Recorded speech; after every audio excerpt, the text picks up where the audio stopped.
Hello, ladies and gentlemen, and welcome back here at Tournament Central on the Disc Golf Network as we continue to bring you coverage of the 2023 PDGA Professional Disc Golf World Championships presented by L.L.Bean. Of course, we're back at Smuggler's Notch in Jeffersonville, Vermont, the site of the 2018 Worlds and the home of the annual Green Mountain Championship. We've had FPO wrap up for day 2, and now we're on to discuss MPO.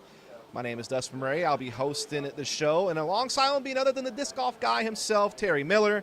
And Terry, right off the bat, for all the viewers at home, I'm going to go ahead and say, yes, things are going to be a little bit confusing today. Obviously, we had a weather delay that lasted nearly an hour and a half. Then we had the players playing until darkness, essentially, and so many cards had to come back early this morning to finish up their rounds. And due to those weather delays and due to, obviously the nightfall causing things to have to roll over into today for round 1, the cards are not going to be what you expect. We are going to be keeping the same feature cards and just the same cards in general from yesterday.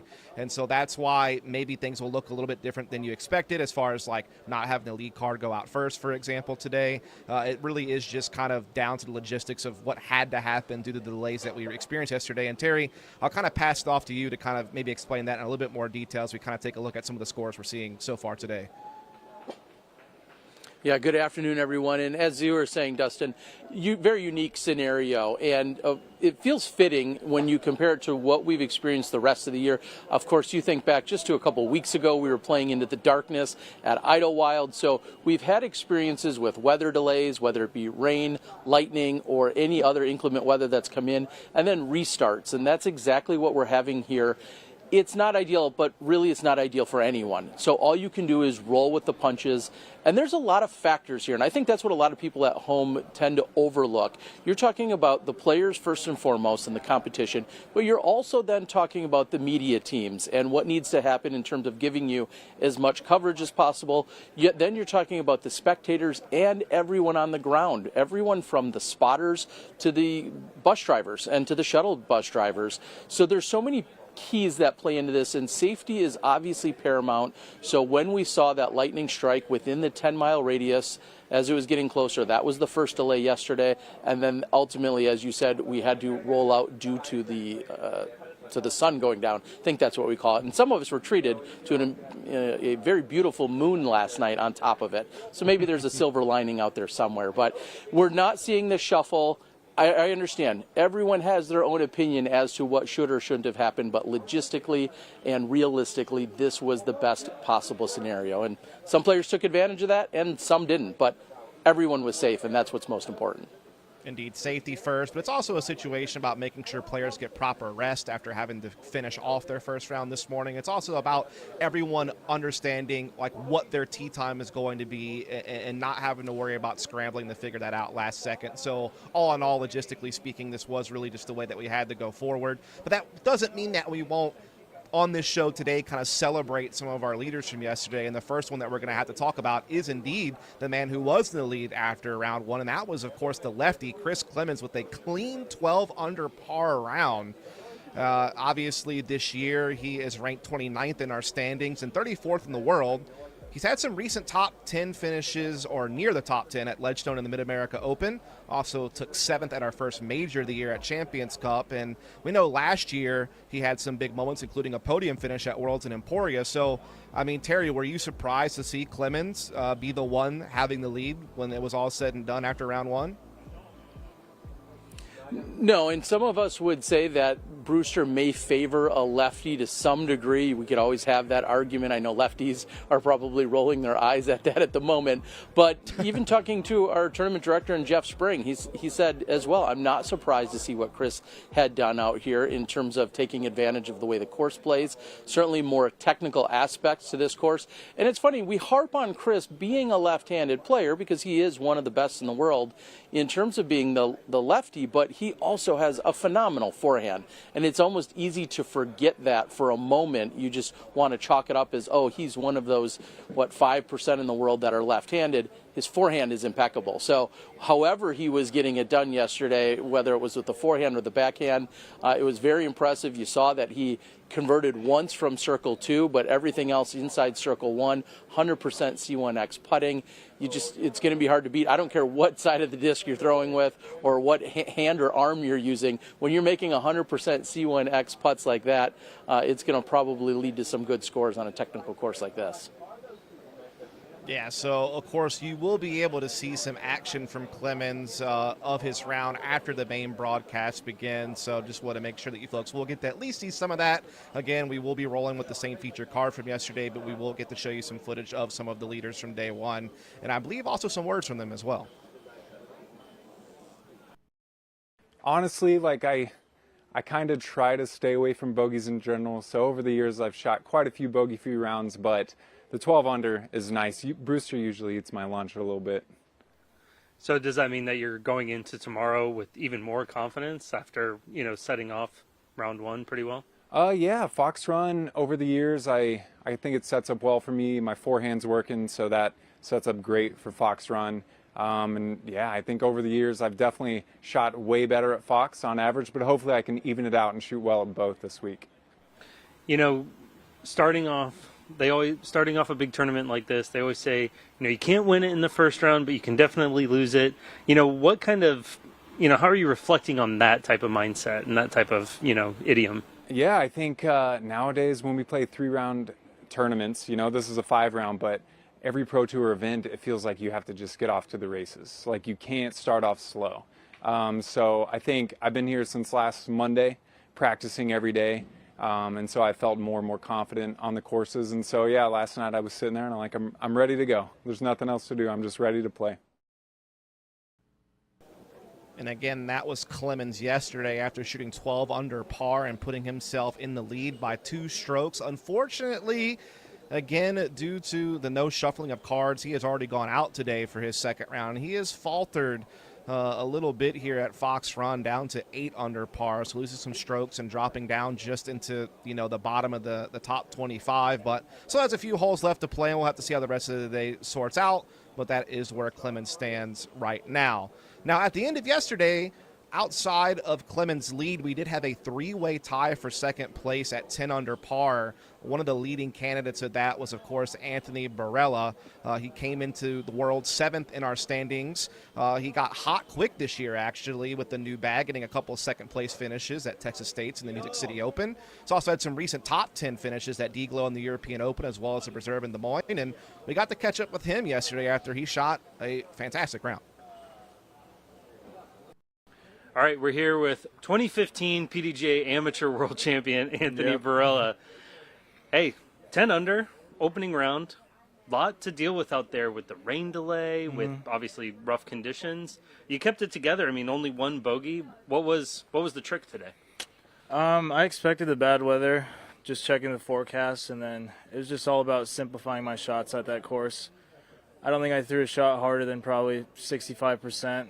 It's just all smooth, 350-foot shots, and if you keep it in the fairways, you're going to shoot well out here. And this course kind of lends itself to that gameplay anyways, whether the conditions are good or bad. So with that in mind, going into the more open course, across the property, what's the game plan for tomorrow? Same thing, just really simplifying my shots, not trying to get too crazy, and just making my putts. I think I made every putt in the circle today. It's feeling good. I pretty much threw the disc as good as I could have imagined, so I'm happy with how I played. Just continue that into tomorrow. Gotcha. Any prediction for the score tomorrow for you? I'm just shooting for somewhere on the same, I feel like double digits all 5 rounds would be pretty good, so just keep rolling with that. Well, he's certainly getting to that pace already, Terry, as he is already 6 down through 7 holes, or 8 holes rather, and it does find himself actually still in second place, just 1 stroke behind the lead. Terry, what are your thoughts on the moves that AB is making early on in this Worlds? Well, it's great to see because we talk about him being one of the contenders. Obviously, everyone knows of his distance. If there's anything where he sometimes falters, his putting occasionally will let him down.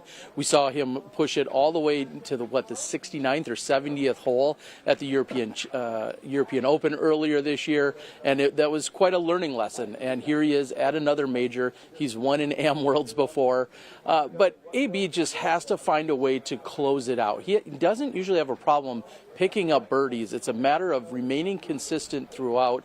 Very impressive what he did yesterday. The only bogey he had on yesterday's round was one of the toughest holes on the course. So if you're going to give one back to the course and you're not going to lose too much ground to the rest of the field, doing it on the most difficult hole isn't the most punishing thing to happen. And then to see him 6 for 8 out here today, not really a surprise. I am also excited. I saw his mom and his dad just 2 days ago, and they were smiling from ear to ear as they always are. And they said, this is our first time out here in Vermont, and you could tell that they were taking it all in. And man, AB would love to bring one home so that he can show off that trophy to mom and dad, who will be right here with him this week.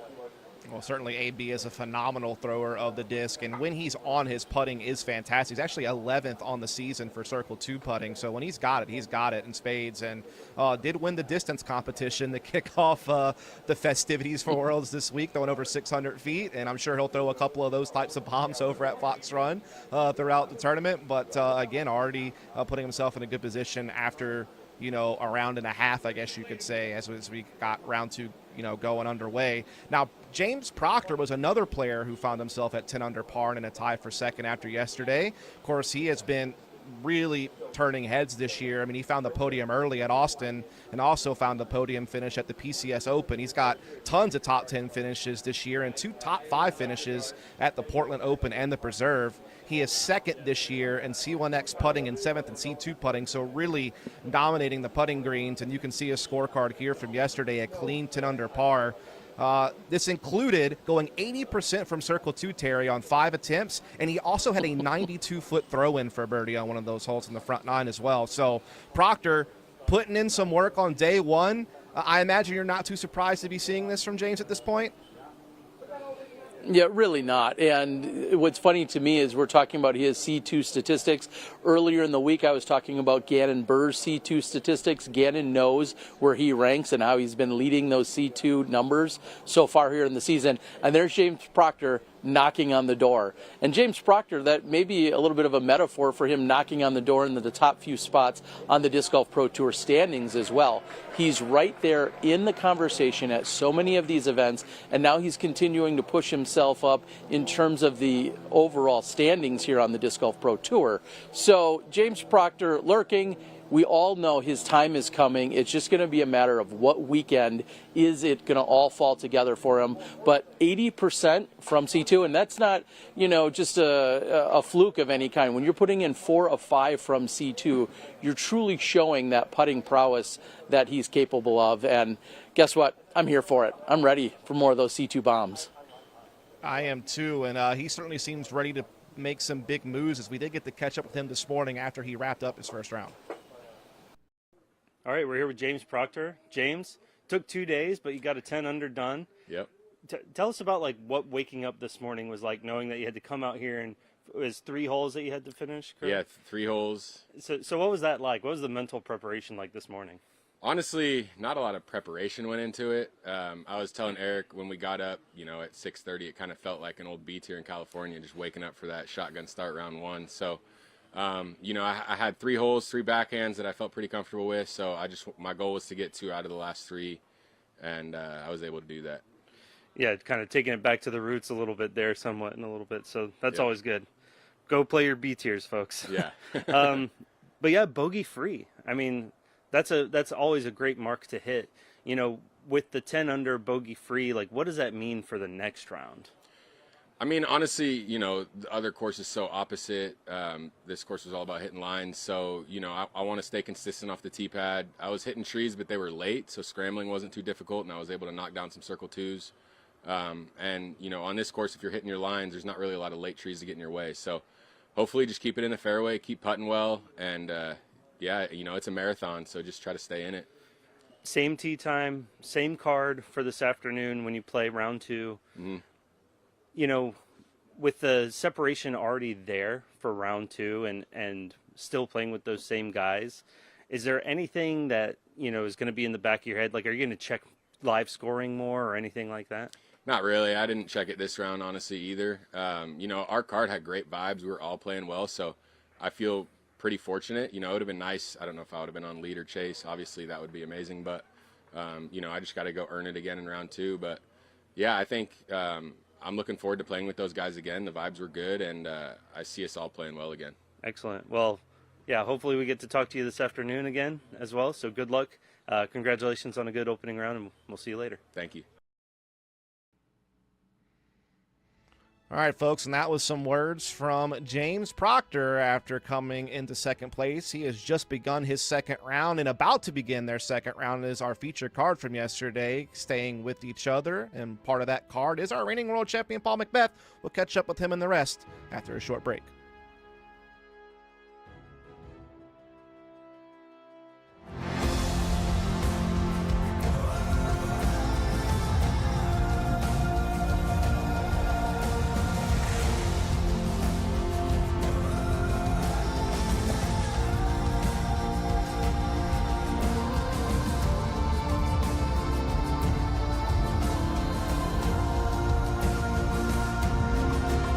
We're ready when you are.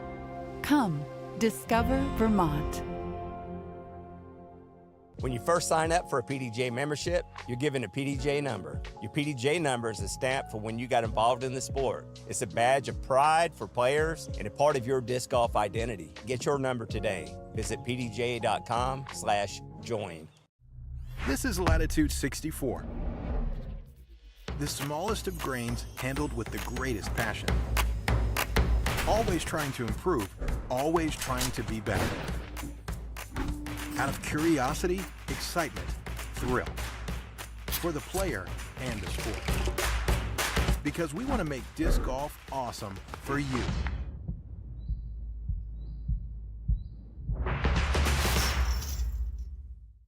Nice Valley, Montana, with my family. When we were bored, my parents would just be like, go outside. That's where memories are made. It's such a part of childhood that I feel like is being lost today, and I have desperately tried to instill that into my kids.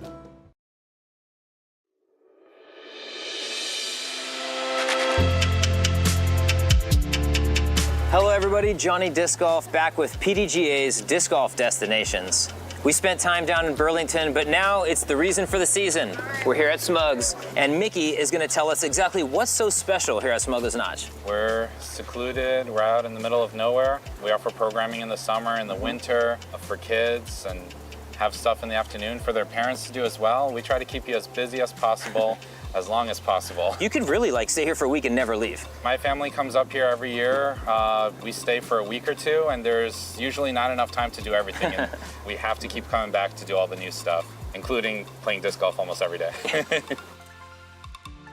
So if I'm a family or even just someone in the local area and I want to come out here and enjoy a day of disc golf at Smugs, what's the protocol? So if you're staying on the resort, you get 1 free round a day. Oh, perfect. If you are just a local that wants to come out and play, you could just go straight to the pro shop. Both courses are just amazing. I love them both. Mickey, I really appreciate your time, and thank you so much for really the whole Smugs staff for just opening their arms for disc golf and the tour as a whole. Oh, we love it. Thank you.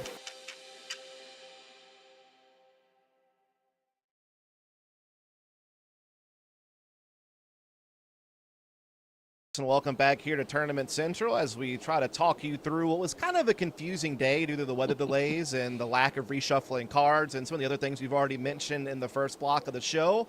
We talked about a couple of our, leaders, in Chris Clibbins, AB, and James Proctor being some of them. But after that, it was kind of a logjam, Terry. I mean, these are some live score updates, but we actually had an 8-way tie for fifth at 9 under par. Some of the names that were included in that you are seeing on your screen right now is Cole Redallen, who's actually currently in the lead by a stroke over AB. Isaac Robinson was also in that mix when the day started off. And we also had, Gavin Babcock, Alden Harris, Zach Arlinghouse, and Jesse Niemann in that 9 under par range. And then we had 9 players at 8 under par tied for 13th. And some of the players included in that mix were the likes of Matty O, Nathan Queen, Joel Freeman, Jacob Simmerod, Clint Calvin, Paul Kranz, and Joseph Anderson. You're seeing some of those names on your screen right now, kind of still floating somewhere around the top 20 or so as we go through the scorecards. But, of course, we are keeping the same feature card we had yesterday, just due to logistical purposes of all the delays that we had yesterday. And, of course, one of those people that was on that card was none other than Greg Barsby, who was our 2018 world champion at this very property. He's a guy who's had a few top 20 finishes this year, as well as a couple of top 25s. I think his biggest result was a third-place finish at Des Moines. Yesterday, we saw him start strong. He went 4 down through 7, but kind of cooled off and really stayed there by the end of the round, leaving him 8 strokes off the lead. What were you seeing out there from Barsby, Terry? Well, I'll go ahead and borrow what I'm going to say about Greg Barsby about the rest of the card. I felt they were all off to the races, very aggressive early on. There was some really solid play. I feel as if everyone racked up 4 or 5 birdies all in the first 6 to 8 holes or so, and Greg was one of those guys. Looked very sharp, looked like he hasn't skipped a beat whatsoever as you see the scorecarding. Like you said, 4 out of those first 7. And then can you see where there was the stall in play? Hole number 12, hole number 14 coming back out, and then getting things restarted. And again, some players could take that lull yesterday or that the ending of the round and then maybe turn things around to come back out today. And some other players, it completely halted momentum for them. And you're going to see that as a mix up and down throughout the entire leaderboard. But Greg Barsby looked sharp out there and had some solid putting, and as usual, lacing some lines. Just when he did get off the fairway or was on the edge of fairway, he had no problem with the scramble, and it was beautiful to see, kind of that old school style disc golf that we talk about so often. Indeed, and another member of our feature card yesterday was, of course, the limestone laser himself, Chris Dickerson out of Tennessee. He's had some slower patches, if we're honest, this year, but he did take a third at the Big City Open and had some top 10 finishes, including the European Open. I believe it was his first time attending that event. He takes a top 10 there and also took a top 10 recently at Ledgestone. He's fresh off of a third-place finish at Deglow, so he's starting to trend in the right direction at just the right time. And he's a guy who is, knows how to win a major. He won Champions Cup last year. He's always a solid competitor at the World Championships in general, and he has a lot of good history at this course, coming second last year at GMC and also winning the event in 2021. Yesterday, he started 3 down through 7, had that double bogey on hole 8 that kind of slowed him down, but he was able to pick it back up, getting a few more birdies there on the back 9, winds up at 5 under par, and thus 7 strokes off the lead. I guess I'll kind of pose you a similar question, Terry. I mean, what were your thoughts about Dickerson's game as you watched him play the round yesterday? Yeah, I don't know if we can just rewind, but very similar to what I just said about Greg Barsby in the sense that he got off to a pretty good start. And then when we had the restart, he came back in on hole number 12. He picked up a couple more birdies this morning, but nothing spectacular. You really have an opportunity to close out strong on this course. There's a lot of birdies on the back half. Some would say it plays a little bit easier, in fact. He wasn't able to find that rhythm this morning. I do recall during that hole number 8, that double bogey that it took, it felt like a train wreck. I felt for him. I never like to see any competitor struggle, and just nothing was going right for him as he was trying to fight up that fairway of the par 5. I said it earlier, if you're going to give a stroke back or you're going to take a bogey, doing it on one of the most difficult holes out there isn't the worst thing. He ends up with a double, so that feels a little more punishing, but that was the one mistake on his scorecard, the one significant mistake. He did have a putt or two that I would have expected him to make, but we'll see what he can do when he heads out to the Fox Run Meadows course. Indeed, that will be kicking off very soon, and joining him is going to be 2-time world champion Ricky Wysocki, winning them back-to-back in 2016 and 2017. Of course, he was last year's GMC champion on this property and was our runner-up in 2021 and third in 2020. And I know that you were saying that if you go back even further than that, he has always found a lot of comfort playing on this property. He comes into this event ranked 5th in the world in our standings for the Pro Tour as well as the UDIS World Rankings. He's kind of battled Lyme disease on and off this year, but was able to find a win at the Cascade Challenge and at the Preserve Championship. He's also had some recent top 5 finishes at Ledgestone and the PCS Open. Again, yesterday, he, like the others, had a pretty solid start, 4 down through 6, but really just slowed down after that and finds himself also at that 5 under par 7 off the lead. What is it going to take from Wysocki today at Fox Run to be able to put himself back in the mix, as this is a guy that has been silent at the majors, in recent years? Yeah, and what a solid start, and everything I just said about how to close out the round. Ricky did get the memo, getting 3 out of the last 4 when he came back out this morning. I think back to what we saw, the struggle with Dickerson on 8. It was the very next hole that Ricky Wysocki stepped up on 9, through what was truly a perfect drive. Landed him just about at bullseye's edge, and it pops up and rolls 60, maybe 70 feet away from the pin. And Ricky was frustrated. He knew exactly what had happened. He knew how good the shot was. And then when he got up there, he had that long look that he didn't convert on. Those are the things that you have to find a way to just put aside for a moment. You're going to get some bad luck. You're going to get a bad kick. He threw a perfect shot. It just didn't sit down the right way for him as it came into the hillside. So I don't think Ricky needs to change anything. He seems very focused. He knows exactly what he needs to do out here. As you said, the win last year, runner-up the year before. I'm not too concerned about Ricky Wysocki, and if there's anyone that can kick it into another gear as the tournament goes on, he's definitely in an elite class that can do that. Yeah, and of course, in his case, he still has 4 full rounds of golf left to play to try to make up that ground, so definitely still plenty of time. Another person who's in that same boat as our reigning world champion, Paul McBeth. Of course, this year, we saw him spend a lot of time over on the European side of things. Did get a win over there at the PCS Open, as well as a couple of Euro Tour wins at the Swedish Open and Skellefteå.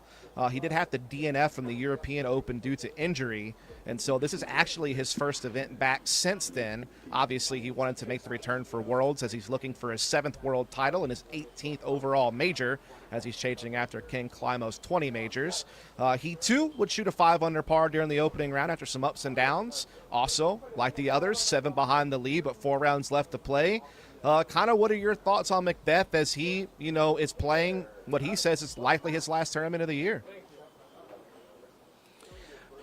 Great start. Again, what about that theme we saw on that card yesterday?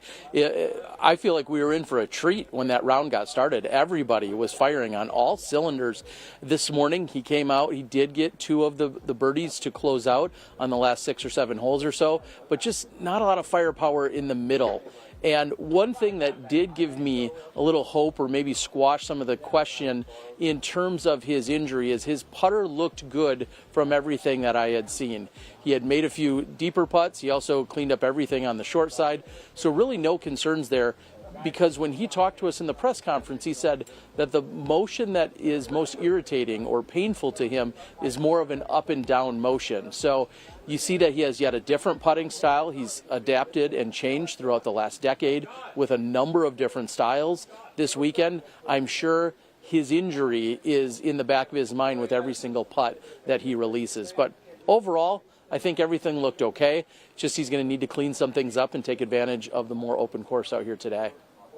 Absolutely, as we will be having our feature card kicking off on Fox Run in just a few moments as they look to play their 2nd round and try to see if they can run down some of these leaders who are putting on quite the pace. Again, lots of golf still left to be played, but these guys need to step it up quickly with the strength of the field that we have nowadays. But Terry, now that we've kind of wrapped up the conversation on MPO, we did have one storyline that we needed to touch on from the FPO side of things, and this is in regards to Ohn Scoggins. Now, of course, she came into Worlds as kind of the clear number 2 player in the world behind Kristen Tatar, just based on results. I mean, she had just got finished winning her first 2 tour events, including her first elite event, whenever you look at D-Glow. Ohn, obviously, we saw yesterday, you could tell that she was in pain. You could tell that there was something wrong. Terry, can you give us an update on what's going on with Scoggins? Yeah, there was a question if she would even return today. The answer is yes, she did return to the course. However, that is going to be the last we'll see of Ohn here at the World Championships in 2023. She completed her round. She really struggled through it, as you could see by her scorecard. But when it was all said and done, she came up and she said that, I think I'm going to withdraw. She then said she continued to grapple with the decision simply because she's never DNF'd from any event in her career. And it felt terrible to do so, but we all know that for Ohn and her longevity, including all the money that remains on the table for the rest of the year, Ohn Scoggins officially withdrawn here from the 2023 World Championships. we wish her the best. Yeah, of course. I mean, you got to respect the grit that she went out and finished today's round. And again, it's also thinking about the long term of her career. I mean, you still got U.S. Women's, you still got the Throw Pink Championship, you still got the Tour Championship. She's in a great standing in all those. So we, like you said, just wish her the best. Anyway, Terry, we're going to bid you adieu. We'll hear from you out on the course throughout the day, I'm sure, from the commentary booth. But we are going to take one more short break. Whenever we get back from the break, though, we'll pass it off to the commentary booth.